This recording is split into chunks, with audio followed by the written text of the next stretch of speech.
नदी ने अकड़ते हुए कुएं से पूछा, तू जानती है तेरा क्या औकात है? नदी ने अकड़ते हुए कुएं से पूछा, तू जानता है तेरा क्या औकात है? तो कुआं हाथ जोड़कर बोला, बहन जी मुझे पता है, बहते हुए में और ठहरे हुए में कुछ तो फर्क होता ही है ना। तुम बह रही हो और मैं ठहरा हुआ हूं, उसमें कुछ तो फर्क होता ही है। तुम ऊपर से नीचे की ओर जाती हो इसलिए खारी हो जाती हो, मैं नीचे से ऊपर की ओर आता हूँ इसलिए मीठा हो जाता हूँ। तुम प्यासे के पास जाती हो, प्यासा मेरे पास आता है। यहाँ बड़ी प्रॉब्लम रहता है यार, जैसे जैसे पैसे का लेवल बढ़ता है ना डैनी साहब, ये हम्बलनेस कम होना शुरू हो जाती है। जैसे जैसे पैसे का लेवल बढ़ता है हम्बलनेस कम होना शुरू हो जाती है। धंधे में सर उड़ने की कोशिश नहीं करना, धंधे में बढ़ने की कोशिश करना। बस धंधे में उड़ने की कोशिश मत करना, धंधे में सारा बढ़ने की कोशिश करना।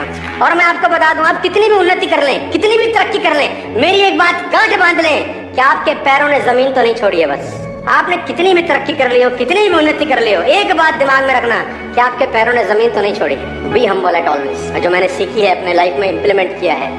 बहुत टाइम में आपके साथ ऐसा भी होगा जब आप लोग बहुत बड़े बिजनेसमैन हो जाएंगे, अभी भी होंगे, और इससे ज्यादा पैसा कमाएंगे, ग्रोथ हो जाएगा आपका, आपका नाम होगा, तो एक जो इगोइस्टिक भावना आती है जिसको मैं बोलता हूँ अहंकार, जिसको हम बोलते हैं ना, वो मन में आ जाता है। तो कभी मत लेके आइएगा। देखिए, तो वो अहंकार कभी भी ना आए। तो ये कहानी मुझे हमेशा इंस्पायर करती है और मैं चाहता हूँ मैं आपको सुना दूं यार।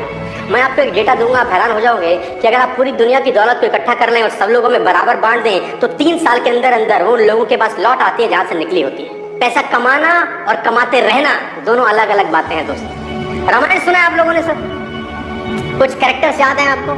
The famous character of Ramayan, तो हनुमान जी सबसे फेमस कैरेक्टर, एक्चुअली हीरो वही है इस पूरी फिल्म के, है ना। उसके अंदर एक इंसिडेंस है जो हम्बलनेस की पराकाष्ठा है कि उनसे ज्यादा हम्बल कोई नहीं हो सकता। सब कुछ होने के बावजूद उन्होंने कभी मैं का इस्तेमाल नहीं किया अपने जीवन के अंदर। तो एक इंसिडेंस हुआ है रामायण के अंदर, उसमें इंसिडेंस ये था कि हनुमान जी जब लंका पहुंच गए तो वहां उन्होंने लंका में आग लगा दी। तो जब पहली बार सीता माता से मुलाकात हुआ तो अशोक वाटिका का दृश्य है बेसिकली, जहाँ पर अशोक वाटिका में माँ सीता एक पेड़ के नीचे बैठी हैं, कुछ राक्षसियां उनका पहरा कर रही हैं और हनुमान जी छुपके से पेड़ के ऊपर बैठ के, तो रावण सीता संवाद है बहुत बड़ा, वो सुन रहे हैं। तो जब रावण लौटा वापस तो हनुमान जी ने वो भगवान राम की दी हुई अंगूठी उनको भेंट करी और माँ ने जब वो अंगूठी देखी तो पहचान लिया कि ये राम की अंगूठी है। तो लंबी स्टोरी है। तो जब हनुमान जी ने परिचय कराया ना, तो परिचय अपने आप में एक बहुत खतरनाक चीज है सर।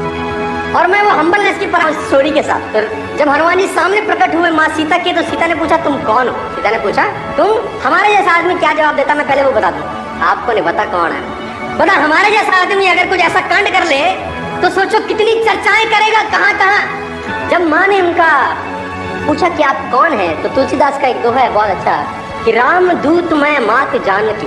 एक्सप्लेनेशन क्या है कि मैं राम का दूत हूं, ये एक्सप्लेनेशन है। अपने बारे में तो कुछ भूला ही नहीं। यह है हम्बलनेस की पराकाष्ठा।